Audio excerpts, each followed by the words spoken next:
Hello friends, welcome to ILA classes, the school of competitive exams. ಇವತ್ತಿನ ಪ್ರಮುಖವಾದಂತಹ current affairs ಟಾಪಿಕ್ಗಳನ್ನು discuss ಮಾಡೋಣ. Discussion start ಮಾಡೋದಕ್ಕಿಂತ ಮುಂಚೆ ಕಳೆದ ಸೆಷನ್ನಲ್ಲಿ ಕೇಳಲಾದಂತಹ ಪ್ರಶ್ನೆಯ ಸರಿಯಾದ ಉತ್ತರವನ್ನು ತಿಳಿದುಕೊಳ್ಳೋಣ. ಇಂಟರ್ಪೋಲ್ ಅಥವಾ ಇಂಟರ್ನ್ಯಾಷನಲ್ ಕ್ರಿಮಿನಲ್ ಪೊಲೀಸ್ ಈ ಒಂದು ಸಂಸ್ಥೆಯ ಹೆಡ್ ಕ್ವಾರ್ಟರ್ಸ್ ಎಲ್ಲಿದೆ ಅಂತ ಪ್ರಶ್ನೆ ಕೇಳಲಾಗಿತ್ತು. ಆಪ್ಷನ್ಗಳಲ್ಲಿ option 1 France, option 2 Germany, option 3 Switzerland ಅಥವಾ option 4 United States of America ಅಂತ ಇದೆ. ಸರಿಯಾದ ಉತ್ತರ ಆಪ್ಷನ್ 1 ಫ್ರಾನ್ಸ್ ದೇಶದಲ್ಲಿ ಇಂಟರ್ಪೋಲ್ ಈ ಒಂದು ಸಂಸ್ಥೆಯ ಮುಖ್ಯ ಕಚೇರಿ ಲೊಕೇಟ್ ಆಗಿದೆ. ಸೊ ಈ ಇಂಟರ್ಪೋಲ್ ಬಗ್ಗೆ ತಿಳಿದುಕೊಳ್ಳೋದಾದರೆ ಇಂಟರ್ನ್ಯಾಷನಲ್ ಕ್ರಿಮಿನಲ್ ಪೊಲೀಸ್ ಅಂತ ಇದರ ಫುಲ್ ಫಾರ್ಮ್ ಆಗುತ್ತೆ. ಈ ಒಂದು ಸಂಸ್ಥೆಯ ಮುಖ್ಯ ಉದ್ದೇಶ ಏನು ಅಂತಂದರೆ ಅಂತಾರಾಷ್ಟ್ರೀಯ ಮಟ್ಟದಲ್ಲಿ ಯಾವುದೇ ದೇಶದ ಗಡಿಯಾಚೆಗಿನ ಭಯೋತ್ಪಾದನೆಯನ್ನು, ಕಳ್ಳ ಸಾಗಾಣಿಕೆ ಮತ್ತು ಇತರ ಅಪರಾಧಗಳ ವಿರುದ್ಧ ಅಂತಾರಾಷ್ಟ್ರೀಯ ಪೊಲೀಸ್ ಸಹಕಾರವನ್ನು ಒದಗಿಸುವಂತಹ ಸಂಸ್ಥೆ ಇಂಟರ್ಪೋಲ್ ಆಗಿದೆ.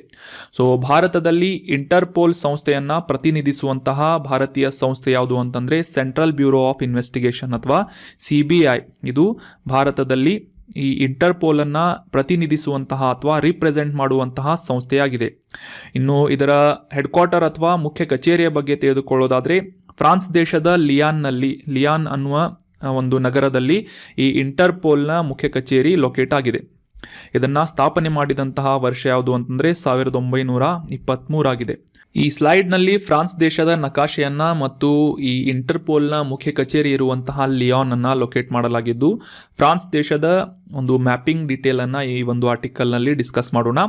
ಉತ್ತರದಲ್ಲಿ ಇಂಗ್ಲಿಷ್ ಚಾನೆಲ್ ಇದರ ಕರಾವಳಿಯನ್ನು ಫ್ರಾನ್ಸ್ ದೇಶ ಶೇರ್ ಮಾಡಿಕೊಳ್ಳುತ್ತೆ. ಮುಖ್ಯವಾಗಿ ಫ್ರಾನ್ಸ್ ದೇಶ ಇದು ಯುರೋಪಿನಲ್ಲಿ ಪ್ರಮುಖವಾದಂತಹ ಒಂದು ರಾಷ್ಟ್ರವಾಗಿದ್ದು, ಈಶಾನ್ಯದಲ್ಲಿ ಬೆಲ್ಜಿಯಂ ಮತ್ತು ಲುಕ್ಸೆಂಬರ್ಗ್ ದೇಶಗಳನ್ನು, ಪೂರ್ವದಲ್ಲಿ ಜರ್ಮನಿ ದೇಶವನ್ನು, ಸ್ವಿಟ್ಜರ್ಲ್ಯಾಂಡನ್ನು ಮತ್ತು ಇಟಲಿ ದೇಶವನ್ನು ಅದರ ಬಾರ್ಡರ್ಗಳನ್ನು ಶೇರ್ ಮಾಡಿಕೊಳ್ಳುತ್ತೆ. ದಕ್ಷಿಣದಲ್ಲಿ ಮೆಡಿಟರೇನಿಯನ್ ಸಮುದ್ರದ ಕರಾವಳಿಯನ್ನು ಹಂಚಿಕೊಳ್ಳುವುದರೊಂದಿಗೆ ಈ ಫ್ರಾನ್ಸ್ ದೇಶ ಲೊಕೇಟ್ ಆಗಿದ್ದು, ನೈಋತ್ಯದಲ್ಲಿ ಸ್ಪೇನ್ ದೇಶದ ಗಡಿಯನ್ನು ಈ ಫ್ರಾನ್ಸ್ ದೇಶ ಕಾಮನ್ ಬಾರ್ಡರ್ಗಳನ್ನು ಶೇರ್ ಮಾಡುತ್ತವೆ.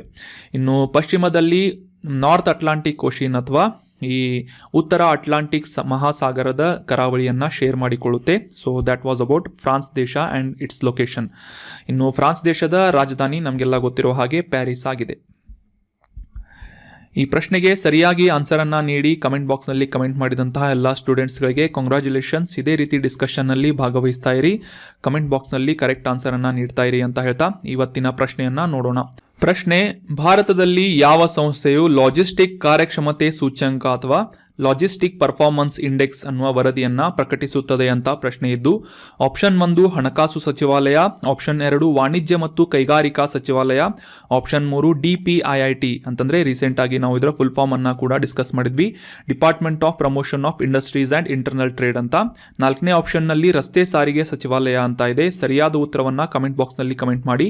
ಲಾಜಿಸ್ಟಿಕ್ ಕಾರ್ಯಕ್ಷಮತೆ ಸೂಚ್ಯಂಕವನ್ನು ಭಾರತದಲ್ಲಿ ಪ್ರಕಟಿಸುವಂತಹ, ಪಬ್ಲಿಷ್ ಮಾಡುವಂತಹ ಸಂಸ್ಥೆ ಅಥವಾ ಸಚಿವಾಲಯ ಯಾವುದು ಅಂತ ಕಮೆಂಟ್ ಬಾಕ್ಸ್ನಲ್ಲಿ ಕಮೆಂಟ್ ಮಾಡಿ.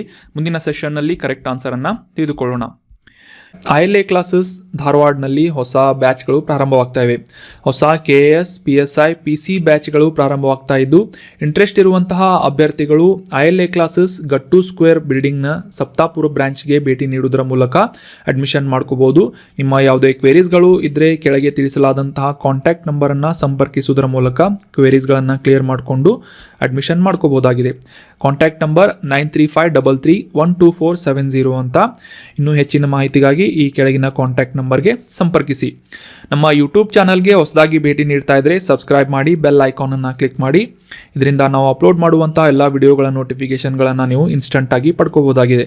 ಈಗ ಡಿಸ್ಕಸ್ ಮಾಡ್ತಾ ಇರುವಂತಹ ಕರೆಂಟ್ ಅಫೇರ್ಸ್ ನೋಟ್ಸ್ಗಳನ್ನು ಫ್ರೀಯಾಗಿ ಡೌನ್ಲೋಡ್ ಮಾಡಿಕೊಳ್ಳಲು ನಮ್ಮ ಟೆಲಿಗ್ರಾಮ್ ಚಾನಲ್ ILA ಕ್ಲಾಸಸ್ಸನ್ನು ಸಬ್ಸ್ಕ್ರೈಬ್ ಮಾಡಿ.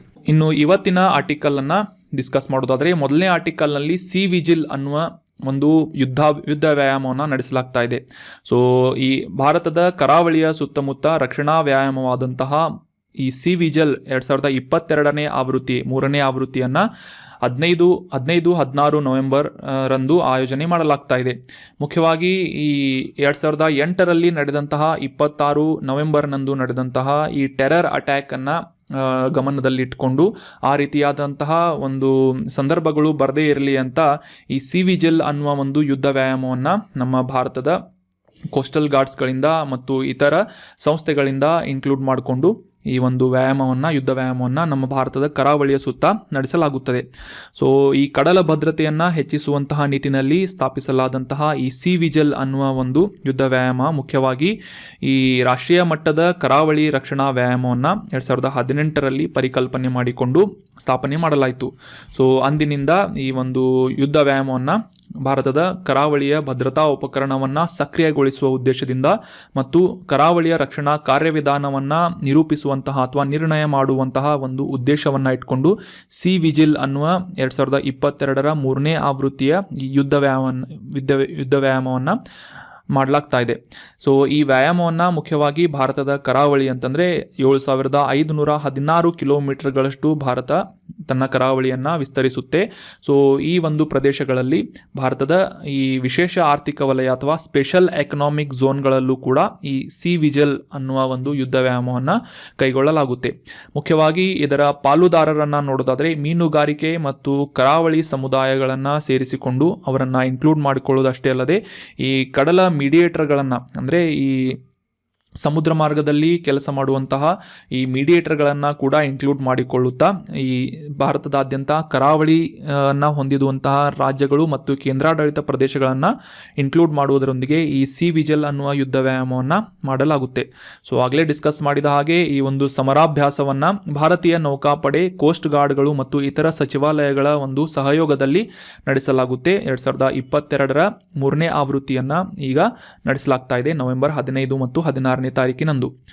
So that was about C vigil. ನಮ್ಮ ಮುಂದಿನ article global offshore wind alliance GOWA ಅನ್ನುವ ಒಂದು ಮೈತ್ರಿಯ ಬಗ್ಗೆ ಇದೆ. ರೀಸೆಂಟಾಗಿ ಯುನೈಟೆಡ್ ನೇಷನ್ನಿಂದ ಕಾನ್ಫರೆನ್ಸ್ ಆಫ್ ಪಾರ್ಟಿ ಹವಾಮಾನದ ಒಂದು ಬದಲಾವಣೆಯ ಕುರಿತಾದಂತಹ ಒಂದು ಶೃಂಗಸಭೆಯನ್ನು ಏರ್ಪಡಿಸಲಾಗಿತ್ತು. ಇದನ್ನು 27ನೇ ಆವೃತ್ತಿಯ ಕಾನ್ಫರೆನ್ಸ್ ಆಫ್ ಪಾರ್ಟಿ ಅಂತ ಕರೆಯಲಾಗುತ್ತೆ. ಯುನೈಟೆಡ್ ನೇಷನ್ನಿಂದ ಅಂದರೆ ವಿಶ್ವಸಂಸ್ಥೆಯಿಂದ ಇದರ ಆಯೋಜನೆಯನ್ನು ಮಾಡಲಾಗಿದೆ.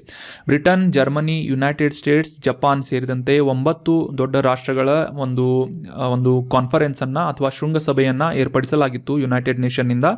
ಸೊ ಈ ಗ್ಲೋಬಲ್ ಆಫ್ಶೋರ್ ವಿಂಡ್ ಅಲಯನ್ಸನ್ನು ಕೂಡ ಈ ಒಂದು ಸಂದರ್ಭದಲ್ಲಿ ಡಿಸ್ಕಸ್ ಮಾಡಲಾಯಿತು. ಸೊ ಹೀಗಾಗಿ ಈ ಕಡಲಾಚೆಯ ಗಾಳಿ ಶಕ್ತಿಯ ಅಭಿವೃದ್ಧಿಯನ್ನು ಉತ್ತೇಜಿಸುವಂತಹ ನಿಟ್ಟಿನಲ್ಲಿ ಸ್ಥಾಪನೆ ಮಾಡಲಾದಂತಹ ಈ ಒಂದು ಗ್ಲೋಬಲ್ ಆಫ್ಶೋರ್ ವಿಂಡ್ ಅಲಯನ್ಸ್ ಬಗ್ಗೆ ಈ ಒಂದು ಆರ್ಟಿಕಲ್ನಲ್ಲಿ ಡಿಸ್ಕಸ್ ಮಾಡೋಣ. ಹೆಸರಲ್ಲೇ ಹೇಳುವಂತೆ ಗ್ಲೋಬಲ್ ಆಫ್ಶೋರ್ ವಿಂಡ್ ಅಲಯನ್ಸ್ ಅಂತಂದರೆ ಅಂತಾರಾಷ್ಟ್ರೀಯ ಮಟ್ಟದಲ್ಲಿ ನಡೆಸುವಂತಹ ಈ ಸಮುದ್ರದ ಮೇಲೆ ಚಲಿಸುವಂತಹ ಗಾಳಿಯಿಂದ ಶಕ್ತಿಯನ್ನು ಉತ್ಪಾದನೆ ಮಾಡುವಂತಹ ನಿಟ್ಟಿನಲ್ಲಿ ಆ ಒಂದು ಉದ್ದೇಶವನ್ನು ಇಟ್ಕೊಂಡು ವಿಂಡ್ ಮಿಲ್ಗಳನ್ನು ಅಥವಾ ಫ್ಯಾನ್ಸ್ಗಳನ್ನು ಇನ್ಸ್ಟಾಲೇಷನ್ ಮಾಡಲಾಗುತ್ತೆ. ಈ ಇಮೇಜ್ನಲ್ಲಿ ಕೂಡ ನೋಡ್ಬೋದು ನೀವು ಯಾವ ರೀತಿಯಾಗಿ ಕಡಲಿನಲ್ಲಿ ಅಥವಾ ಸಮುದ್ರದಲ್ಲಿ ಈ ಫ್ಯಾನ್ಸ್ಗಳನ್ನು ಅಂದರೆ ಈ ವಿದ್ಯುತ್ ಶಕ್ತಿಯನ್ನು ಗಾಳಿಯಿಂದ ವಿದ್ಯುತ್ ಉತ್ಪಾದನೆ ಮಾಡುವಂತಹ ಈ ಫ್ಯಾನ್ಸ್ಗಳನ್ನು ಯಾವ ರೀತಿಯಾಗಿ ಇನ್ಸ್ಟಾಲ್ ಮಾಡಲಾಗುತ್ತೆ. ಸೊ ವಿಂಡ್ ಎನರ್ಜಿ ಪ್ರೊಡಕ್ಷನ್ ಮಾಡಲು ಸೊ ಇವುಗಳನ್ನು ಇನ್ಸ್ಟಾಲ್ ಮಾಡಿಸುವ ಉದ್ದೇಶದಿಂದ ಇವುಗಳ ಗಾಳಿ ಶಕ್ತಿಯನ್ನು ಅಭಿವೃದ್ಧಿಗೊಳಿಸುವಂತಹ ನಿಟ್ಟಿನಲ್ಲಿ ಈ GOWA ಅಥವಾ ಗ್ಲೋಬಲ್ ಆಫ್ಶೋರ್ ವಿಂಡ್ ಅಲಯನ್ಸನ್ನು ಸ್ಥಾಪನೆ ಮಾಡಲಾಗಿದೆ. ಸೊ ಆಗಲೇ ಡಿಸ್ಕಸ್ ಮಾಡಿದ ಹಾಗೆ ಗ್ಲೋಬಲ್ ಆಫ್ಶೋರ್ ವಿಂಡ್ ಅಲಯನ್ಸನ್ನು ಮುಖ್ಯವಾಗಿ ಈ ವಿಂಡ್ ಎನರ್ಜಿಗೆ ಸಂಬಂಧಿಸಿದಂತಹ ಅಡೆತಡೆಗಳನ್ನು ತೆಗೆದುಹಾಕುವಂತಹ ನಿಟ್ಟಿನಲ್ಲಿ ಸ್ಥಾಪನೆ ಮಾಡಲಾಗಿದೆ. ಸೊ ಅಂತಾರಾಷ್ಟ್ರೀಯ ಮಟ್ಟದಲ್ಲಿ ವಿಂಡ್ ಎನರ್ಜಿ ಪ್ರೊಡಕ್ಷನ್ಗೆ ಒಂದು ಎನ್ಕರೇಜನ್ನು ನೀಡುವಂತಹ ನಿಟ್ಟಿನಲ್ಲಿ ಇಂಟರ್ನ್ಯಾಷನಲ್ ರಿನ್ಯೂಯಬಲ್ ಎನರ್ಜಿ ಏಜೆನ್ಸಿ ಡೆನ್ಮಾರ್ಕ್ನಲ್ಲಿದೆ ಇದು ಮತ್ತು ಇದರ ಮುಖ್ಯ ಕಚೇರಿ ಡೆನ್ಮಾರ್ಕ್ನಲ್ಲಿದೆ ಮತ್ತು ಗ್ಲೋಬಲ್ ವಿಂಡ್ ಎನರ್ಜಿ ಕೌನ್ಸಿಲ್ ಈ ಎರಡೂ ಸಂಸ್ಥೆಗಳ ಸಹಯೋಗದೊಂದಿಗೆ ಈ GOWA ಅಥವಾ ಗ್ಲೋಬಲ್ ಆಫ್ಶೋರ್ ವಿಂಡ್ ಅಲಯನ್ಸನ್ನು ಸ್ಥಾಪನೆ ಮಾಡಲಾಗಿದೆ. ಸೊ ಇದರ ಉದ್ದೇಶವನ್ನು ಆಗಲೇ ಡಿಸ್ಕಸ್ ಮಾಡಿದ ಹಾಗೆ ಕಡಲಾಚೆಯ ಗಾಳಿಯ ಉದ್ಯಮವನ್ನು ಸಕ್ರಿಯಗೊಳಿಸುವಂತಹ ಮತ್ತು ಎನ್ಕರೇಜ್ ಮಾಡುವಂತಹ ನಿಟ್ಟಿನಲ್ಲಿ ಈ ಸಾಕಷ್ಟು ರೀತಿಯಾದಂತಹ ಸಂಸ್ಥೆಗಳ ಒಂದು ಮೈತ್ರಿಯನ್ನು ಗ್ಲೋಬಲ್ ಆಫ್ಶೋರ್ ವಿಂಡ್ ಅಲಯನ್ಸ್ ಅಂತ ಕರೆಯಲಾಗುತ್ತೆ. 2050ರ ವೇಳೆಗೆ 2000 ಗೀಗಾವ್ಯಾಟ್ಗಳಷ್ಟು ಈ ಗಾಳಿಯಿಂದ ಶಕ್ತಿಯನ್ನು ಉತ್ಪಾದನೆ ಮಾಡಬೇಕು ಅಂತ ಒಂದು ನಿರೀಕ್ಷೆಯನ್ನು ಇಂಟರ್ನ್ಯಾಷನಲ್ ರಿನ್ಯೂಯಬಲ್ ಎನರ್ಜಿ ಏಜೆನ್ಸಿ ಅಥವಾ IRENA ಅನ್ನುವ ಸಂಸ್ಥೆ ಮತ್ತು ಇಂಟರ್ನ್ಯಾಷನಲ್ ಎನರ್ಜಿ ಏಜೆನ್ಸಿಗಳಿಂದ ಒಂದು ನಿರೀಕ್ಷೆಯನ್ನು ಅಥವಾ ಒಂದು ಗುರಿಯನ್ನು ಇಟ್ಟುಕೊಳ್ಳಲಾಗಿದೆ. ಅದೇ ರೀತಿಯಾಗಿ ಜಾಗತಿಕ ತಾಪಮಾನದಲ್ಲಿನ ಏರಿಕೆಯನ್ನು 1.5 ಡಿಗ್ರಿ ಸೆಲ್ಸಿಯಸ್ನಷ್ಟು ಮಿತಿಯನ್ನು ಹೊಂದಬೇಕು. ಮತ್ತು ನಿವ್ವಳ ಶೂನ್ಯವನ್ನು ಅಂತಂದರೆ ನೆಟ್ ಝೀರೋ ಕಾರ್ಬನ್ ಎಮಿಷನನ್ನು ಸಾಧಿಸುವಂತಹ ಗುರಿಯನ್ನು ಇಟ್ಕೊಂಡು ಆ ಒಂದು ನಿಟ್ಟಿನಲ್ಲಿ ಈ ಗಾಳಿಯಿಂದ ವಿದ್ಯುತ್ ಉತ್ಪಾದನೆಯ ಒಂದು ಕೆಪಾಸಿಟಿಯನ್ನು ಇನ್ಕ್ರೀಸ್ ಮಾಡುವ ನಿಟ್ಟಿನಲ್ಲಿ 2050 ವೇಳೆಗೆ 2000 ಗೀಗಾವ್ಯಾಟ್ಗಳಷ್ಟು ವಿಂಡ್ ಎನರ್ಜಿಯನ್ನು ಪ್ರೊಡ್ಯೂಸ್ ಮಾಡುವಂತಹ ಒಂದು ಗುರಿಯನ್ನು ಈ ಎರಡು ಸಂಸ್ಥೆಗಳಿಂದ ಇಟ್ಟುಕೊಳ್ಳಲಾಗಿದೆ.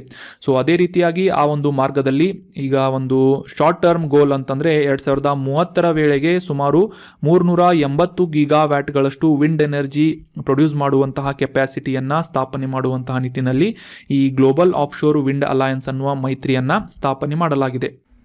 ಇನ್ನು ಮುಂದಿನ ಆರ್ಟಿಕಲ್ ಕರಾವಳಿ ಮತ್ತು ಪರಿಸರ ಸ್ನೇಹಿಯಾದಂತಹ ಸಸ್ಯವಾದಂತಹ ಮ್ಯಾಂಗ್ರೋವ್ ಬಗ್ಗೆ ಈ ಒಂದು ಆರ್ಟಿಕಲ್ನಲ್ಲಿ ಡಿಸ್ಕಸ್ ಮಾಡೋಣ. ಮೊದಲಿಗೆ ಕಾಂಟೆಕ್ಸ್ಟ್ನ ಅರ್ಥ ಮಾಡ್ಕೊಳ್ಳೋದಾದರೆ ಈಜಿಪ್ಟ್ನಲ್ಲಿ ಕಾನ್ಫರೆನ್ಸ್ ಆಫ್ ಪಾರ್ಟಿ COP27 ಆವೃತ್ತಿಯ ಶೃಂಗಸಭೆಯನ್ನು ಏರ್ಪಡಿಸಲಾಗಿತ್ತು. ಅದೇ ಒಂದು ಸಂದರ್ಭದಲ್ಲಿ ಇಂಡೋನೇಷ್ಯಾ ಮತ್ತು ಯುನೈಟೆಡ್ ಅರಬ್ ಎಮಿರೇಟ್ಸ್ ಈ ಎರಡು ರಾಷ್ಟ್ರಗಳ ನೇತೃತ್ವದಲ್ಲಿ ಮ್ಯಾಂಗ್ರೋವ್ ಕಾಡುಗಳ ಸಂರಕ್ಷಣೆಯನ್ನು ಮತ್ತು ಮರುಸ್ಥಾಪನೆಯನ್ನು ಉತ್ತೇಜಿಸುವಂತಹ ನಿಟ್ಟಿನಲ್ಲಿ ಮತ್ತು ವೇಗಗೊಳಿಸುವಂತಹ ಉದ್ದೇಶವನ್ನು ಇಟ್ಕೊಂಡು ಮ್ಯಾಂಗ್ರೋವ್ ಅಲಯನ್ಸ್ ಫಾರ್ ಕ್ಲೈಮೇಟ್ ಅಥವಾ MAC ಅನ್ನುವ ಒಂದು ಮೈತ್ರಿಯನ್ನು ಸ್ಥಾಪನೆ ಮಾಡುವುದಾಗಿ ಘೋಷಣೆ ಮಾಡಲಾಗಿದೆ. ಈಗ ಮ್ಯಾಂಗ್ರೋವ್ ಅಲಯನ್ಸ್ ಫಾರ್ ಕ್ಲೈಮೇಟ್ ಬಗ್ಗೆ ತಿಳ್ಕೊಳ್ಳೋದಾದರೆ ಮುಖ್ಯವಾಗಿ ಈ ಹವಾಮಾನದ ಬದಲಾವಣೆಗೆ ಸಂಬಂಧಿಸಿದಂತಹ ಪ್ರಕೃತಿ ಆಧಾರಿತವಾದಂತಹ ಒಂದು ಪರಿಹಾರಗಳನ್ನು ರೂಪಿಸುವಂತಹ ನಿಟ್ಟಿನಲ್ಲಿ ಈ ಮ್ಯಾಂಗ್ರೋವ್ ಕಾಡುಗಳು ಸಾಕಷ್ಟು ಕಾಂಟ್ರಿಬ್ಯೂಷನನ್ನು ಮಾಡುತ್ತೆ. ಸೊ ಹೀಗಾಗಿ ಮ್ಯಾಂಗ್ರೋವ್ ಕಾಡುಗಳನ್ನು ರಕ್ಷಣೆ ಮಾಡುವ ಒಂದು ಜಾಗೃತಿಯನ್ನು ಮೂಡಿಸುವಂತಹ ನಿಟ್ಟಿನಲ್ಲಿ ಈ ಇಂಡೋನೇಷ್ಯಾ ಮತ್ತು ಯುನೈಟೆಡ್ ಅರಬ್ ಎಮಿರೇಟ್ಸ್ ರಾಷ್ಟ್ರಗಳು ಈ ಒಂದು ಮ್ಯಾಂಗ್ರೋವ್ ಅಲಯನ್ಸ್ ಫಾರ್ ಕ್ಲೈಮೇಟನ್ನು ಸ್ಥಾಪನೆ ಮಾಡ್ತಾ ಇವೆ. ನವೆಂಬರ್ 15 ಮತ್ತು 16ರಂದು ನಡೆದಂತಹ 2022 ಈ G20 ಶೃಂಗಸಭೆಯ ಒಂದು ಬಾಲಿಯಲ್ಲಿ ನಡೀತಾ ಇದೆ. ಸೊ ಇದರ ಇಂಡೋನೇಷ್ಯಾದ ಅಧ್ಯಕ್ಷತೆಯಲ್ಲಿ ನಡೀತಿರುವ ಈ ಒಂದು ಶೃಂಗಸಭೆಯಲ್ಲಿ ಈ ಮ್ಯಾಂಗ್ರೋವ್ ಅಲಯನ್ಸ್ ಫಾರ್ ಕ್ಲೈಮೇಟ್ ಕುರಿತಾದಂತಹ ಚರ್ಚೆಗಳನ್ನು ನಡೆಸುವಂತಹ ಒಂದು ಉದ್ದೇಶವನ್ನು ಮಾಡಿಕೊಳ್ಳಲಾಗಿದೆ. ಅಷ್ಟೇ ಅಲ್ಲದೆ ಮ್ಯಾಂಗ್ರೋವ್ ರೀತಿಯಾದಂತಹ ಒಂದು ಸಸ್ಯಗಳು, ಮುಖ್ಯವಾಗಿ ಈ ಪೊದೆ ಸಸ್ಯಗಳಾದಂತಹ ಮ್ಯಾಂಗ್ರೋವ್ಗಳು ಯಾವ ರೀತಿಯಾಗಿ ಪರಿಸರಕ್ಕೆ ತಮ್ಮ ಒಂದು ಕಾಂಟ್ರಿಬ್ಯೂಷನ್ನ ನೀಡುತ್ತವೆ ಅಂತ ನಾವು ಈಗ ಡೀಟೇಲ್ ಆಗಿ ಡಿಸ್ಕಸ್ ಮಾಡೋಣ. ಮ್ಯಾಂಗ್ರೋವ್ ಎಕೋಸಿಸ್ಟಮ್ಗಳನ್ನು ಸಂರಕ್ಷಣೆ ಮಾಡುವುದರಿಂದ, ಮರುಸ್ಥಾಪನೆ ಮಾಡುವುದರಿಂದ ಹವಾಮಾನ ಬದಲಾವಣೆಯ ಕುರಿತಾದಂತಹ ಸಮಸ್ಯೆಗಳನ್ನು ಪರಿಹರಿಸುವಲ್ಲಿ, ಆ ಒಂದು ಸಮಸ್ಯೆಗಳನ್ನು ತಗ್ಗಿಸುವಲ್ಲಿ ಸಾಕಷ್ಟು ರೀತಿಯಾಗಿ ಸಹಾಯಕಾರಿಯಾಗಿ ಈ ಮ್ಯಾಂಗ್ರೋವ್ಗಳು ಪ್ರೂವ್ ಮಾಡ್ತಾ ಇವೆ. ಅಷ್ಟೇ ಅಲ್ಲದೆ ಈ ಒಂದು ಪರಿಸರ ಬದಲಾವಣೆ ಅಂದರೆ ಹವಾಮಾನ ಬದಲಾವಣೆಗೆ ಹೊಂದಾಣಿಕೆಯ ಒಂದು ಪರಿಸರವನ್ನು ಸೃಷ್ಟಿಸುವಂತಹ ನಿಟ್ಟಿನಲ್ಲಿ ಕೂಡ ಮ್ಯಾಂಗ್ರೋವ್ಗಳು ಸಾಕಷ್ಟು ರೀತಿಯಾಗಿ ಕೆಲಸವನ್ನು ಅಥವಾ ಕಾಂಟ್ರಿಬ್ಯೂಷನನ್ನು ನೀಡ್ತಾ ಇವೆ. ಸೊ ಹೀಗಾಗಿ ಮ್ಯಾಂಗ್ರೋವ್ಗಳ ಬಗ್ಗೆ ಈ ಒಂದು ಆರ್ಟಿಕಲ್ನಲ್ಲಿ ಡಿಸ್ಕಸ್ ಮಾಡ್ತೀವಿ ಅಂತ ಹೇಳಿದ್ನಿ. ಸೊ ಮ್ಯಾಂಗ್ರೋವ್ಗಳು ಏನು ಅಂತಂದರೆ ಇವು ಒಂದು ರೀತಿಯಾದಂತಹ ಆಗಲೇ ಹೇಳಿದ ಹಾಗೆ ಕರಾವಳಿಯ ಪರಿಸರ ಸ್ನೇಹಿಯಾದಂತಹ ಸಸ್ಯಗಳಾಗಿವೆ. ಇವು ಒಂದು ರೀತಿಯಾದಂತಹ ಪೊದೆ ಸಸ್ಯಗಳಾಗಿದ್ದು ಸಣ್ಣ ಮರವಾಗಿ ಬೆಳೆಯುವಂತಹ ಮ್ಯಾಂಗ್ರೋವ್ಗಳನ್ನು ಮುಖ್ಯವಾಗಿ ಕರಾವಳಿಯ ಉದ್ದಕ್ಕೂ ಬೆಳೆಯುವಂತಹ ನಾವು ಪರಿಸರದಲ್ಲಿ ನಾವು ಕಾಣಬಹುದಾಗಿದೆ. ಮುಖ್ಯವಾಗಿ ಸಾಕಷ್ಟು ಎಕ್ಸ್ಟ್ರೀಮ್ ಕಂಡೀಷನ್ಗಳಲ್ಲೂ ಕೂಡ ವಾಸಿಸುವಂತಹ ಈ ಒಂದು ಸಸ್ಯಗಳು ಉಪ್ಪು ಕೆಸರುಗಳಲ್ಲಿ ಬೇರುಗಳನ್ನು ಹೊಂದಿರುತ್ತವೆ. ಅಷ್ಟೇ ಅಲ್ಲದೆ ಈ ಒಂದು ನೀರಿನಿಂದ ಮೇಲೆ ಬಂದು ಇವುಗಳ ಬೇರುಗಳನ್ನು ನಾವು ಕಾಣಬಹುದಾಗಿದೆ. ಮುಖ್ಯವಾಗಿ ವೆಟ್ಲ್ಯಾಂಡ್ಸ್ಗಳಲ್ಲಿ ಅಥವಾ ಜೌಗು ಪ್ರದೇಶಗಳಲ್ಲೂ ಕೂಡ ಈ ಮ್ಯಾಂಗ್ರೋವ್ಗಳು ಬೆಳೆಯುವುದನ್ನು ನಾವು ಕಾಣಬಹುದಾಗಿದೆ. ಆಗಲೇ ತಿಳಿಸಿದ ಹಾಗೆ ವಿಪರೀತ ಹವಾಮಾನದ ಪರಿಸ್ಥಿತಿಯಲ್ಲಿ ಅಂದರೆ ಈ ಎಕ್ಸ್ಟ್ರೀಮ್ ಕಂಡೀಷನ್ಗಳಲ್ಲಿ ಉಪ್ಪು ನೀರಿನಲ್ಲಿ ಕೂಡ ಬೆಳೆಯುವಂತಹ ಸಾಮರ್ಥ್ಯವನ್ನು ಈ ಮ್ಯಾಂಗ್ರೋವ್ಗಳು ಹೊಂದಿದ್ದು ಕಡಿಮೆ ಆಮ್ಲಜನಕದ ಬಳಕೆಯನ್ನು ಮಾಡಿಕೊಂಡು ಬೆಳೆಯುವಂತಹ ಸಸ್ಯಗಳಾಗಿ ಮ್ಯಾಂಗ್ರೋವ್ಗಳು ಈ ಒಂದು ಕರಾವಳಿ ಪ್ರದೇಶಗಳಲ್ಲಿ ನಾವು ಕಾಣಬಹುದಾಗಿದೆ. ಈ ಉಷ್ಣವಲಯದ ಉಪೋಷ್ಣವಲಯದಂತಹ ಅಕ್ಷಾಂಶಗಳಲ್ಲಿ ಹೆಚ್ಚಾಗಿ ಕಂಡುಬರುವಂತಹ ಮ್ಯಾಂಗ್ರೋವ್ ಸಸ್ಯಗಳು ಘನೀಕರಿಸುವಂತಹ ತಾಪಮಾನದಲ್ಲಿ ಬದುಕಲು ಸಾಧ್ಯವಿಲ್ಲದಂತಹ ಕೆಲವೊಂದಿಷ್ಟು ಗುಣಲಕ್ಷಣಗಳನ್ನು ಹೊಂದಿವೆ. ಸೊ ಹೀಗಾಗಿ ಭಾರತದಲ್ಲಿ ಸಾಕಷ್ಟು ರೀತಿಯಾದಂತಹ ಪ್ರದೇಶಗಳಲ್ಲಿ, ಅತಿ ಹೆಚ್ಚಾದಂತಹ ಪ್ರದೇಶಗಳಲ್ಲಿ ನಾವು ಈ ಮ್ಯಾಂಗ್ರೋವ್ ಸಸ್ಯಗಳನ್ನು ಕಾಣಬಹುದಾಗಿದೆ. ಕರಾವಳಿ ಪ್ರದೇಶಗಳಲ್ಲಿ ಭಾರತದಲ್ಲಿ ದಕ್ಷಿಣ ಏಷ್ಯಾದ ಒಟ್ಟು ಮ್ಯಾಂಗ್ರೋವ್ ಹೊದಿಕೆಯ ಅರ್ಧದಷ್ಟು ಭಾಗವನ್ನು ನಾವು ಕಾಣಬಹುದಾಗಿದೆ. 2021 ಅರಣ್ಯ ಸಮೀಕ್ಷೆ ವರದಿಯ ಪ್ರಕಾರ ಭಾರತದಲ್ಲಿ 4992 ಚದರ ಕಿಲೋಮೀಟರ್ಗಳಷ್ಟು ಮ್ಯಾಂಗ್ರೋವ್ಗಳನ್ನು ನಾವು ಕಾಣಬಹುದಾಗಿದ್ದು ಒಟ್ಟು ಭೌಗೋಳಿಕ ಪ್ರದೇಶದ 0.5% ಮ್ಯಾಂಗ್ರೋವ್ ಕಾಡುಗಳನ್ನು ನಾವು ಭಾರತದಲ್ಲಿ ಕಾಣಬಹುದಾಗಿದೆ. ಸೊ ಇದು 2019 ಈ ಅರಣ್ಯ ಸಮೀಕ್ಷೆಯ ವರದಿಗೆ ಕಂಪೇರ್ ಮಾಡಿದಾಗ 17 ಚದರ ಕಿಲೋಮೀಟರ್ಗಳಷ್ಟು ಹೆಚ್ಚಾಗಿದೆ ಅಂತ ನಾವು ಈ ಒಂದು ವರದಿಗಳನ್ನು ಅಥವಾ ರಿಪೋರ್ಟ್ಗಳನ್ನು ಕಂಪ್ಯಾರಿಸನ್ ಮಾಡೋದರ ಮೂಲಕ ತಿಳಿದುಕೊಳ್ಳಬಹುದಾಗಿದೆ. ಸೊ ಎಕ್ಸಾಮ್ನಲ್ಲಿ ಏನಾದರೂ ಸ್ಟೇಟ್ಮೆಂಟ್ ರೂಪದಲ್ಲಿ ಪ್ರಶ್ನೆಗಳು ಏನಾದರೂ ಬಂದರೆ 2021 ಅರಣ್ಯ ಸಮೀಕ್ಷೆಯ ವರದಿಯ ಪ್ರಕಾರ ಮ್ಯಾಂಗ್ರೋವ್ ಕಾಡುಗಳು 17 ಚದರ ಕಿಲೋಮೀಟರ್ಗಳಷ್ಟು ಹೆಚ್ಚಾಗಿವೆ ಅಂತ ನಾವು ಕ್ಲಿಯರ್ ಆಗಿ ಅಂಡರ್ಸ್ಟ್ಯಾಂಡ್ ಮಾಡ್ಕೋಬೋದಾಗಿದೆ 2019 ಒಂದು ರಿಪೋರ್ಟ್ನಿಗೆ ಕಂಪೇರ್ ಮಾಡಿದರೆ.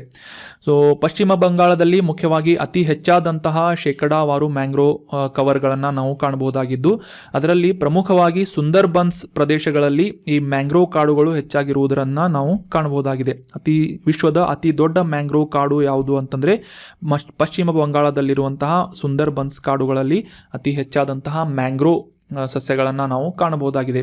ನಂತರದ ಸ್ಥಾನವನ್ನು ಭಾರತದಲ್ಲಿ ಗುಜರಾತ್, ಅಂಡಮಾನ್ ನಿಕೋಬಾರ್ ದ್ವೀಪಗಳು ಹೊಂದಿದ್ದು, ಇತರ ರಾಜ್ಯಗಳಲ್ಲಿ ಅಂತಂದರೆ ಮಹಾರಾಷ್ಟ್ರ, ಒಡಿಶಾ, ಆಂಧ್ರ ಪ್ರದೇಶ್, ತಮಿಳುನಾಡು, ಗೋವಾ, ಕೇರಳ ಈ ರೀತಿಯಾದಂತಹ ರಾಜ್ಯಗಳಲ್ಲಿ ಮ್ಯಾಂಗ್ರೋವ್ ಕವರ್ಗಳನ್ನು ನಾವು ಕಾಣಬಹುದಾಗಿದೆ. ಸೊ ಈ ಮ್ಯಾಂಗ್ರೋವ್ಗಳು ಯಾವ ರೀತಿಯಾಗಿ ಇರುತ್ತೆ ಅಂತ ಈ ಒಂದು ಇಮೇಜ್ ಮೂಲಕ ನೀವು ಅಂಡರ್ಸ್ಟ್ಯಾಂಡ್ ಮಾಡ್ಕೋಬಹುದಾಗಿದೆ. ಕರಾವಳಿಯಲ್ಲಿ ಅಂದರೆ ಉಪ್ಪು ನೀರಿನಲ್ಲಿ ಕೂಡ ಎಕ್ಸ್ಟ್ರೀಮ್ ಆದಂತಹ ಕಂಡೀಷನ್ನಲ್ಲಿ ಬೆಳೆಯಬಹುದಾದಂತಹ ಒಂದು ಸಾಮರ್ಥ್ಯವನ್ನು ಮ್ಯಾಂಗ್ರೋವ್ಗಳು ಹೊಂದಿವೆ. ಸೊ ಅಷ್ಟೇ ಅಲ್ಲದೆ ಈ ಯುನೆಸ್ಕೋದಿಂದ ಜುಲೈ 26 ಈ ಮ್ಯಾಂಗ್ರೋವ್ ಪರಿಸರ ವ್ಯವಸ್ಥೆಯನ್ನು ಅಂದರೆ ಮ್ಯಾಂಗ್ರೋವ್ ಎಕೋಸಿಸ್ಟಮ್ಗಳನ್ನು ಡೆವಲಪ್ ಮಾಡುವಂತಹ ಮತ್ತು ಸಂರಕ್ಷಣೆ ಮಾಡುವಂತಹ ಕುರಿತಾದಂತಹ ಜಾಗೃತಿಯನ್ನು ಅಂತಾರಾಷ್ಟ್ರೀಯ ಮಟ್ಟದಲ್ಲಿ ರೂಪಿಸುವಂತಹ ನಿಟ್ಟಿನಲ್ಲಿ ಈ international day for conservation of mangrove ecosystem ಮ್ಯಾಂಗ್ರೋವ್ಗಳ ಸಂರಕ್ಷಣೆಯ ದಿನವನ್ನಾಗಿ ಪ್ರತಿ ವರ್ಷ ಜುಲೈ 26 ಅಂತಾರಾಷ್ಟ್ರೀಯ ದಿನವನ್ನಾಗಿ ಆಚರಣೆ ಮಾಡಲಾಗುತ್ತೆ.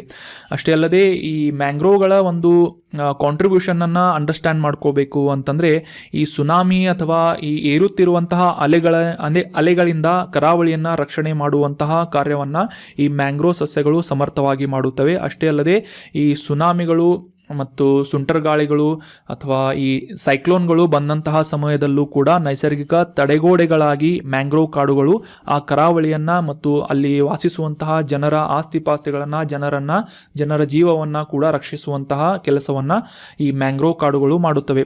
ಪ್ರತಿ ವರ್ಷ ಒಂದು ಸ್ಟ್ಯಾಟಿಸ್ಟಿಕ್ಸ್ ಪ್ರಕಾರ ಮ್ಯಾಂಗ್ರೋವ್ ಕಾಡುಗಳಿಂದ 65 ಶತಕೋಟಿಗೂ ಹೆಚ್ಚಿನ ಜನರ ಆಸ್ತಿ ಹಾನಿಯನ್ನು ತಡೆಯುವಂತಹ ಒಂದು ಕೆಲಸವನ್ನು ಅಥವಾ ಪರಿಸರ ಸೇವೆಯನ್ನು ಈ ಮ್ಯಾಂಗ್ರೋವ್ ಕಾಡುಗಳು ಮಾಡುತ್ತವೆ.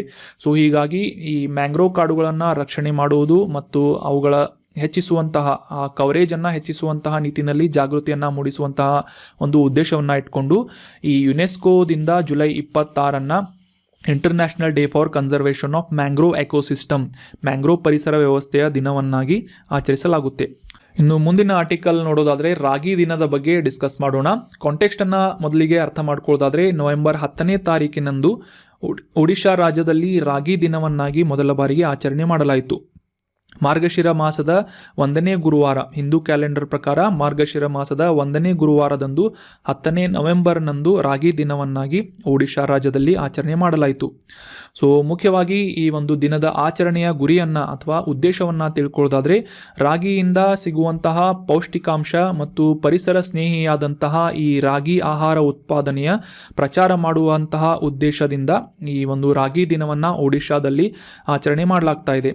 ಅಷ್ಟೇ ಅಲ್ಲದೆ ಅಂತಾರಾಷ್ಟ್ರೀಯ ಮಟ್ಟದಲ್ಲಿ ಯುನೈಟೆಡ್ ನೇಷನ್ನಿಂದ ವಿಶ್ವಸಂಸ್ಥೆಯಿಂದ 2023 ವರ್ಷವನ್ನು ಇಂಟರ್ನ್ಯಾಷನಲ್ ಮಿಲೆಟ್ ಇಯರ್ ಅಂತ ಕೂಡ ಘೋಷಣೆ ಮಾಡಲಾಗಿದೆ. ಅಂತಾರಾಷ್ಟ್ರೀಯ ರಾಗಿ ವರ್ಷ ಅಂತ 2023 ಆಚರಿಸಬೇಕು ಅಂತ ವಿಶ್ವಸಂಸ್ಥೆಯಿಂದ ನಿರ್ಧಾರ ಮಾಡಲಾಗಿದ್ದು, ಜಾಗತಿಕ ಉತ್ಪಾದನೆಯಲ್ಲಿ ಸುಮಾರು 41% ಪಾಲನ್ನು ಭಾರತದಲ್ಲಿ ರಾಗಿಯನ್ನು ಉತ್ಪಾದನೆ ಮಾಡಲಾಗುತ್ತೆ. ಸೊ 2021-22 ಈ ಒಂದು ರಾಗಿ ಉತ್ಪಾದನೆಯ ಸ್ಟ್ಯಾಟಿಸ್ಟಿಕ್ಸ್ಗಳನ್ನು ನೋಡೋದಾದರೆ ದೇಶದಾದ್ಯಂತ ಈ ಒಂದು ರಾಗಿ ಉತ್ಪಾದನೆಯಲ್ಲಿ 27% ಬೆಳವಣಿಗೆಯನ್ನು ದಾಖಲೆ ಮಾಡಲಾಗಿದ್ದು 15.97 ಮಿಲಿಯನ್ ಮೆಟ್ರಿಕ್ ಟನ್ಗಳಷ್ಟು ರಾಗಿಯನ್ನು 2021-22 ವರ್ಷಗಳಲ್ಲಿ ಉತ್ಪಾದನೆಯನ್ನು ಮಾಡಲಾಗಿತ್ತು. ಅಷ್ಟೇ ಅಲ್ಲದೆ ದೇಶದ ಅಗ್ರವಾದಂತಹ 5 ರಾಗಿ ಉತ್ಪಾದನೆ ಮಾಡುವಂತಹ ರಾಜ್ಯಗಳು ಯಾವುವು ಅಂತಂದರೆ ರಾಜಸ್ಥಾನ, ಮಹಾರಾಷ್ಟ್ರ, ಕರ್ನಾಟಕ, ಗುಜರಾತ್ ಮತ್ತು ಮಧ್ಯಪ್ರದೇಶ್. ಈ ಪ್ರಮುಖ 5 ರಾಜ್ಯಗಳಲ್ಲಿ ರಾಗಿಯನ್ನು ಹೆಚ್ಚಾಗಿ ಉತ್ಪಾದನೆ ಮಾಡಲಾಗುತ್ತೆ. ಅಷ್ಟೇ ಅಲ್ಲದೆ $9 ಶತಕೋಟಿ ಈ 2025 ವೇಳೆಗೆ 12 ಶತಕೋಟಿ US$ಗಳಷ್ಟು ರಾಗಿಯ ಒಂದು ಮಾರ್ಕೆಟನ್ನು ಹೆಚ್ಚು ಮಾಡುವಂತಹ ಒಂದು ಉದ್ದೇಶವನ್ನು ಗುರಿಯನ್ನು ಇಟ್ಟುಕೊಳ್ಳಲಾಗಿದೆ. So that was about ragi dina which is being celebrated first time in Odisha on 10th November. ಅದೇ ರೀತಿಯಾಗಿ 2023 ವರ್ಷವನ್ನು ಅಂತಾರಾಷ್ಟ್ರೀಯ ರಾಗಿ ದಿನ ಅಂತ, ರಾಗಿ ವರ್ಷ ಅಂತ ಘೋಷಣೆ ಮಾಡಲಾಗಿದೆ ವಿಶ್ವಸಂಸ್ಥೆಯಿಂದ. ನೆನ್ಪಿಟ್ಕೊಳ್ಳಿ, ಇದು ವೆರಿ ಇಂಪಾರ್ಟೆಂಟ್. ಮತ್ತು ದೇಶದಲ್ಲಿ ಅತಿ ಹೆಚ್ಚು ರಾಗಿಯನ್ನು ಉತ್ಪಾದನೆ ಮಾಡುವಂತಹ ರಾಜ್ಯಗಳನ್ನು ಕೂಡ ನಾವು ಡಿಸ್ಕಸ್ ಮಾಡಿದ್ವಿ. ಇನ್ನು ಮುಂದಿನ ಆರ್ಟಿಕಲನ್ನು ನೋಡೋಣ. ಮುಂದಿನ ಆರ್ಟಿಕಲ್ ಜನಜಾತೀಯ ಗೌರವ್ ದಿವಸ್ ಅಂತ ಆರ್ಟಿಕಲ್ನ ಟೈಟಲ್ ಇದೆ. ಸೊ ಜನಜಾತೀಯ ಅಂತಂದರೆ ಬುಡಕಟ್ಟು ಜನಾಂಗದ ಗೌರವ ದಿನವನ್ನಾಗಿ ಆಚರಿಸಲಾಗ್ತಾ ಇದೆ ಅಂತ ನಾವು ಈ ಒಂದು ಆರ್ಟಿಕಲ್ನಲ್ಲಿ ಡೀಟೇಲ್ ಆಗಿ ಡಿಸ್ಕಸ್ ಮಾಡೋಣ. ಕಾಂಟೆಕ್ಸ್ಟನ್ನು ಅರ್ಥ ಮಾಡ್ಕೊಳ್ಳೋದಾದರೆ, November 15 ರಾಷ್ಟ್ರ ಮಟ್ಟದಲ್ಲಿ ಭಾರತ ಸರ್ಕಾರದಿಂದ ಜನಜಾತಿ ಗೌರವ್ ದಿವಸ್ ಅಥವಾ ಈ ಬುಡಕಟ್ಟು ಜನಾಂಗದ ಗೌರವ ದಿವಸವನ್ನಾಗಿ ಆಚರಣೆ ಮಾಡಬೇಕು ಅಂತ ನಿರ್ಧಾರ ಮಾಡಲಾಗಿದ್ದು, ಈ ಸ್ವತಂತ್ರ ಹೋರಾಟ ಸಂದರ್ಭದಲ್ಲಿ ಈ ಬುಡಕಟ್ಟು ಜನಾಂಗದ ಜನರಿಂದ ಮಾಡಲಾದಂತಹ ಒಂದು ತ್ಯಾಗದ ಒಂದು ಸ್ಮರಣಾರ್ಥವಾಗಿ November 15 ಜನಜಾತಿ ಗೌರವ ದಿವಸ್ ಅಥವಾ ಬುಡಕಟ್ಟು ಜನಾಂಗದ ಗೌರವ ದಿವಸವನ್ನಾಗಿ ಆಚರಣೆ ಮಾಡಲಾಗ್ತಾ ಇದೆ. ಈ ಬುಡಕಟ್ಟು ಜನಾಂಗಕ್ಕೆ ಸೇರಿದಂತಹ ವೀರ ಬುಡಕಟ್ಟು ಸ್ವತಂತ್ರ ಹೋರಾಟಗಾರರ ತ್ಯಾಗ ಮತ್ತು ಶೌರ್ಯದ ಒಂದು ಸ್ಮರಣೆಯನ್ನು ಮಾಡಿಸುವುದು ಅಷ್ಟೇ ಅಲ್ಲದೆ ಮುಂದಿನ ಬರುವಂತಹ ಪೀಳಿಗೆಗಳಿಗೆ ಈ ಒಂದು ತ್ಯಾಗ ಮತ್ತು ಶೌರ್ಯದ ಕುರಿತಾದಂತಹ ಅರಿವನ್ನು ಮೂಡಿಸುವಂತಹ ಉದ್ದೇಶವನ್ನು ಇಟ್ಕೊಂಡು ಭಾರತ ಸರ್ಕಾರದಿಂದ ಈ ಬುಡಕಟ್ಟು ಜನಾಂಗದ ಗೌರವ ದಿನವನ್ನಾಗಿ ಜನಜಾತಿ ಗೌರವ ದಿವಸನ್ನಾಗಿ November 15 ಆಚರಣೆ ಮಾಡಲಾಗ್ತಾ ಇದೆ. ಸ್ವತಂತ್ರ ಹೋರಾಟದಲ್ಲಿ ಭಾಗವಹಿಸಿದಂತಹ ಬುಡಕಟ್ಟು ಸಮುದಾಯಗಳಾದಂತಹ ಸಂತಾಲ್ಗಳಾಗಿರ್ಬೋದು, ತಾಮರ್ಗಳು, ಕೋಲ್ಗಳು, ಭೀಲ್, ಖಾಸಿ, ಮಿಜೋಸ್ಗಳು ಅಥವಾ ಮುಂಡಾಗಳು, ಈ ರೀತಿಯಾದಂತಹ ಪ್ರಮುಖ ಬುಡಕಟ್ಟು ಜನಾಂಗದವರು ಬ್ರಿಟಿಷರ ವಿರುದ್ಧ ಸ್ವತಂತ್ರ ಹೋರಾಟದಲ್ಲಿ ಪಾಲ್ಗೊಂಡಿದ್ರು. ಸೊ ಹೀಗಾಗಿ November 15 ಮುಖ್ಯವಾಗಿ ಮುಂಡಾ ಸಮುದಾಯಕ್ಕೆ ಸೇರಿದಂತಹ ಬಿರ್ಸಾ ಮುಂಡಾ ಅವರಿಗೆ ಅವರ ಜನ್ಮದಿನದಂದು ಅವರಿಗೆ ಬುಡಕಟ್ಟು ಜನಾಂಗಕ್ಕೆ ಒಂದು ಗೌರವವನ್ನು ಸೂಚಿಸುವಂತಹ ನಿಟ್ಟಿನಲ್ಲಿ ಈ ಒಂದು ದಿನವನ್ನು ಜನಜಾತಿ ಗೌರವ ದಿವಸವನ್ನು ಆಚರಿಸಲಾಗ್ತಾ ಇದೆ. ಬಿರ್ಸಾ ಮುಂಡಾ ಅವರನ್ನು ಬುಡಕಟ್ಟು ಸಮುದಾಯಗಳಿಂದ ಭಗವಾನ್ ಅಂತ ಪೂಜೆ ಮಾಡಲಾಗ್ತಾ ಇತ್ತು. ಸೊ ಹೀಗಾಗಿ ಬಿರ್ಸಾ ಮುಂಡಾ ಜನಾಂಗಕ್ಕೆ ಸೇರಿದಂತಹ ಬಿರ್ಸಾ ಮುಂಡಾ ಅವರನ್ನು ಪೂಜಿಸುವಂತಹ ನಿಟ್ಟಿನಲ್ಲಿ ಅಥವಾ ಈ ಒಂದು ಸಂಪೂರ್ಣವಾಗಿ ಬುಡಕಟ್ಟು ಜನಾಂಗಕ್ಕೆ ಗೌರವವನ್ನು ಸೂಚಿಸುವಂತಹ ನಿಟ್ಟಿನಲ್ಲಿ ಈ ಇಮೇಜ್ನಲ್ಲೂ ಕೂಡ ನೋಡ್ಬೋದು ಈ ಬಿರ್ಸಾ ಮುಂಡಾ ಅವರನ್ನು. ಸೊ ಈ ಒಂದು ದಿನವನ್ನು ಆಚರಿಸಲಾಗ್ತಾ ಇದೆ. ಬಿರ್ಸಾ ಮುಂಡಾ ಅವರು ಮುಖ್ಯವಾಗಿ ಬ್ರಿಟಿಷ್ ವಸಾಹತುಶಾಹಿ ವ್ಯವಸ್ಥೆಯ ವಿರುದ್ಧ, ಅವರ ಶೋಷಣೆಯ ವಿರುದ್ಧ, ವ್ಯವಸ್ಥೆಯ ವಿರುದ್ಧ ಕೆಚ್ಚೆದೆಯಿಂದ ಹೋರಾಟ ಮಾಡಿ ಈ ಸಮುದಾಯವನ್ನು ಅಂದರೆ ಬುಡಕಟ್ಟು ಸಮುದಾಯವನ್ನು ಈ ಸ್ವತಂತ್ರ ಹೋರಾಟದಲ್ಲಿ ಪಾಲ್ಗೊಳ್ಳುವಂತೆ ಮಾಡುವಂತಹ ಒಂದು ಉಲ್ಗುಲಾನ್ ಅನ್ನುವ ಕ್ರಾಂತಿಗೆ ಕರೆ ನೀಡಿದರು.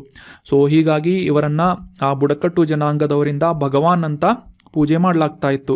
ಸೊ ಭಾರತ ಸರ್ಕಾರದಿಂದ November 15 ಈ ಒಂದು ದಿನವನ್ನು ಅಥವಾ ಬಿರ್ಸಾ ಮುಂಡಾ ಅವರ ಜನ್ಮದಿನವನ್ನು ಈ ಜನಜಾತಿಯ ಗೌರವ ದಿವಸ್ ಅಂತ ಆಚರಣೆ ಮಾಡಲಾಗ್ತಾ ಇದೆ. ಮುಖ್ಯವಾಗಿ ಈ ಬುಡಕಟ್ಟು ಸಮುದಾಯದವರಿಂದ ಕಾಂಟ್ರಿಬ್ಯೂಟ್ ಮಾಡಲಾದಂತಹ ಭಾರತೀಯ ಸಂಸ್ಕೃತಿಯ ಪರಂಪರೆ, ಅದರ ಸಂರಕ್ಷಣೆಯನ್ನು ಮತ್ತು ಭಾರತೀಯ ಮೌಲ್ಯಗಳಾದಂತಹ ಶೌರ್ಯ, ಆತಿಥ್ಯ, ಹಾಸ್ಪಿಟಾಲಿಟಿ ಮತ್ತು ರಾಷ್ಟ್ರೀಯ ಹೆಮ್ಮೆಗಳನ್ನು ಪ್ರಚಾರ ಮಾಡುವುದಕ್ಕಾಗಿ ಶ್ರಮಿಸ್ತಾ ಇರುವಂತಹ ಬುಡಕಟ್ಟು ಜನಾಂಗದ ಪ್ರಯತ್ನಗಳನ್ನು ಹೈಲೈಟ್ ಮಾಡುವಂತಹ ಉದ್ದೇಶದಿಂದ ಈ ಒಂದು ದಿನವನ್ನು ಬುಡಕಟ್ಟು ಜನಾಂಗದ ಗೌರವ ದಿನವನ್ನಾಗಿ November 15 ಭಾರತ ಸರ್ಕಾರದಿಂದ ಆಯೋಜನೆ ಮಾಡಲಾಗ್ತಾ ಇದೆ. ಸೊ ದ್ಯಾಟ್ ವಾಸ್ ಅಬೌಟ್ ಜನಜಾತಿಯ ಗೌರವ ದಿವಸ್ ಮತ್ತು ಇವತ್ತಿನ ಕಂಪ್ಲೀಟ್ ಆದಂತಹ ಆರ್ಟಿಕಲ್ಗಳು. ಇನ್ನು ಇವತ್ತು ಡಿಸ್ಕಸ್ ಮಾಡಲಾದಂತಹ ಎಲ್ಲ ಆರ್ಟಿಕಲ್ಗಳನ್ನು ಮತ್ತೊಮ್ಮೆ ರಿವೈಸ್ ಮಾಡಿಬಿಡೋಣ. ಮೊದಲೇ ಆರ್ಟಿಕಲ್ನಲ್ಲಿ ಸಿ ವಿಜಿಲ್ 2022 ಆವೃತ್ತಿಯನ್ನು ಈ ಭಾರತದ ಎಲ್ಲ ಕರಾವಳಿಗಳ ಮೂಲಕ ಯುದ್ಧ ವ್ಯಾಯಾಮವನ್ನು ಮಾಡಲಾಗ್ತಾ ಇದೆ ಅಂತ ನಾವು ಡಿಸ್ಕಸ್ ಮಾಡಿದ್ವಿ. ಅದಾದ ನಂತರ ಈ ಗ್ಲೋಬಲ್ ಆಫ್ಶೋರ್ ವಿಂಡ್ ಅಲಯನ್ಸ್ ಅಂತಂದರೆ ಈ ಕಡಲಿನಲ್ಲೂ ಕೂಡ ವಿಂಡ್ ಎನರ್ಜಿಯನ್ನು ಪ್ರೊಡ್ಯೂಸ್ ಮಾಡುವಂತಹ ಒಂದು ಉದ್ದೇಶಕ್ಕಾಗಿ ಎನ್ಕರೇಜ್ ಮಾಡುವಂತಹ ನಿಟ್ಟಿನಲ್ಲಿ GOWA ಅಥವಾ ಗ್ಲೋಬಲ್ ಆಫ್ಶೋರ್ ವಿಂಡ್ ಅಲಯನ್ಸನ್ನು ಸ್ಥಾಪನೆ ಮಾಡಲಾಗಿದೆ. ಯಾವ ರೀತಿಯಾಗಿ ಈ ಒಂದು ಗ್ರೂಪಿಂಗ್ಸ್ ಕೆಲಸ ಮಾಡ್ತಾ ಇದೆ ಅಂತ ನಾವು ಡೀಟೇಲ್ ಆಗಿ ಡಿಸ್ಕಸ್ ಮಾಡಿದ್ವಿ. ಅದಾದ ನಂತರ ಮುಂದಿನ ಆರ್ಟಿಕಲ್ನಲ್ಲಿ ಮ್ಯಾಂಗ್ರೋವ್ ಕಾಡುಗಳ ಬಗ್ಗೆ ಮತ್ತು ಮ್ಯಾಂಗ್ರೋವ್ ಅಲಯನ್ಸ್ ಫಾರ್ ಕ್ಲೈಮೇಟ್ ಬಗ್ಗೆ ಈ ಒಂದು ಮೈತ್ರಿಯ ಬಗ್ಗೆ ನಾವು ಡೀಟೇಲ್ ಆಗಿ ಅಂಡರ್ಸ್ಟ್ಯಾಂಡ್ ಮಾಡ್ಕೊಂಡ್ವಿ. ಮ್ಯಾಂಗ್ರೋವ್ ಕಾಡುಗಳ ಬಗ್ಗೆ ಕೂಡ, ಇವುಗಳ ಕಾಂಟ್ರಿಬ್ಯೂಷನ್ ಬಗ್ಗೆ ಕೂಡ ಡೀಟೇಲ್ ಆಗಿ ಅಂಡರ್ಸ್ಟ್ಯಾಂಡ್ ಮಾಡ್ಕೊಂಡ್ವಿ. ಎನ್ವೈರ್ಮೆಂಟ್ಗೆ ಸಂಬಂಧಿಸಿದಂತಹ ಪ್ರಮುಖವಾದಂತಹ ಈ ಒಂದು ಕಾನ್ಸೆಪ್ಟನ್ನು ಡೀಟೇಲ್ ಆಗಿ ರಿವೈಸ್ ಮಾಡ್ಕೊಳ್ಳಿ, ನೋಟ್ ಮಾಡಿ ಇಟ್ಕೊಳ್ಳಿ. ಇದು ಕಂಪಲ್ಸರಿಯಾಗಿ ಎಕ್ಸಾಮ್ಗಳಲ್ಲಿ ಬಂದೇ ಬರ್ತಾ ಇರುತ್ತೆ. ಸೊ ಹೀಗಾಗಿ ಮ್ಯಾಂಗ್ರೋವ್ ಕಾಡುಗಳು ಸಾಕಷ್ಟು ರೀತಿಯಾಗಿ ಪರಿಸರ ಸ್ನೇಹಿಯಾಗಿ ಕೆಲಸವನ್ನು ಮಾಡ್ತಾ ಇರುತ್ತೆ ಅಂತ ನೀವು ಅಂಡರ್ಸ್ಟ್ಯಾಂಡ್ ಮಾಡ್ಕೋಬೋದು. ಸೊ ನೆಕ್ಸ್ಟ್ ಆರ್ಟಿಕಲ್ನಲ್ಲಿ ರಾಗಿ ದಿನವನ್ನು ಒಡಿಶಾದಲ್ಲಿ 10ನೇ ನವೆಂಬರ್ನಂದು ಆಚರಿಸಲಾಯಿತು ಅಂತ ನಾವು ಡಿಸ್ಕಸ್ ಮಾಡಿದ್ವಿ. ಅಷ್ಟೇ ಅಲ್ಲದೆ 2023 ವರ್ಷವನ್ನು ಅಂತಾರಾಷ್ಟ್ರೀಯ ರಾಗಿ ವರ್ಷ ಅಥವಾ ಮಿಲೆಟ್ ಇಯರ್ ಅಂತ ಘೋಷಣೆ ಮಾಡಲಾಗಿದೆ ಅಂತ ನಾವು ಈ ಒಂದು ಆರ್ಟಿಕಲ್ನಲ್ಲಿ ಅಂಡರ್ಸ್ಟ್ಯಾಂಡ್ ಮಾಡ್ಕೊಂಡ್ವಿ. ಈ ಬುಡಕಟ್ಟು ಜನಾಂಗದ ಗೌರವ ದಿನವನ್ನು ನವೆಂಬರ್ 15ರಂದು ಆಚರಿಸಲಾಗುತ್ತೆ. ಬಿರ್ಸಾ ಮುಂಡಾ ಅವರ ಒಂದು ಕಾಂಟ್ರಿಬ್ಯೂಷನನ್ನು ಹೈಲೈಟ್ ಮಾಡುವಂತಹ ಮತ್ತು ಬುಡಕಟ್ಟು ಜನಾಂಗದವರು ಈ ಸ್ವಾತಂತ್ರ್ಯ ಹೋರಾಟದ ಸಂದರ್ಭದಲ್ಲಿ ಮಾಡಲಾದಂತಹ ಒಂದು ತ್ಯಾಗದ ಒಂದು ಸ್ಮರಣೆಯನ್ನು ಮಾಡುವ ಉದ್ದೇಶದಿಂದ ಜನಜಾತಿಯ ಗೌರವ ದಿವಸನ್ನು ಆಚರಣೆ ಮಾಡಲಾಗ್ತಾ ಇದೆ ಅಂತ ನಾವು ಡೀಟೇಲ್ ಆಗಿ ಅಂಡರ್ಸ್ಟ್ಯಾಂಡ್ ಮಾಡ್ಕೊಂಡ್ವಿ. ಈಗ ಡಿಸ್ಕಸ್ ಮಾಡಲಾದಂತಹ ಎಲ್ಲ ಕರೆಂಟ್ ಅಫೇರ್ಸ್ ನೋಟ್ಸ್ಗಳನ್ನು ಫ್ರೀಯಾಗಿ ಡೌನ್ಲೋಡ್ ಮಾಡಿಕೊಳ್ಳಲು ನಮ್ಮ ಟೆಲಿಗ್ರಾಮ್ ಚಾನಲ್ ILA ಕ್ಲಾಸಸ್ಸನ್ನು ಸಬ್ಸ್ಕ್ರೈಬ್ ಮಾಡಿ. ಕಳೆದ ತಿಂಗಳ ಅಂತಂದರೆ ಅಕ್ಟೋಬರ್ ತಿಂಗಳ ಎಲ್ಲ ಕರೆಂಟ್ ಅಫೇರ್ಸ್ ನೋಟ್ಸ್ಗಳನ್ನು PDF ಫ್ರೀಯಾಗಿ ಡೌನ್ಲೋಡ್ ಮಾಡಿಕೊಳ್ಳಲು ILA ಕ್ಲಾಸಸ್ ಟೆಲಿಗ್ರಾಮ್ ಚಾನಲನ್ನು ಸಬ್ಸ್ಕ್ರೈಬ್ ಮಾಡ್ಕೋಬೋದು. Thank you so much for joining the discussion. Have a nice day.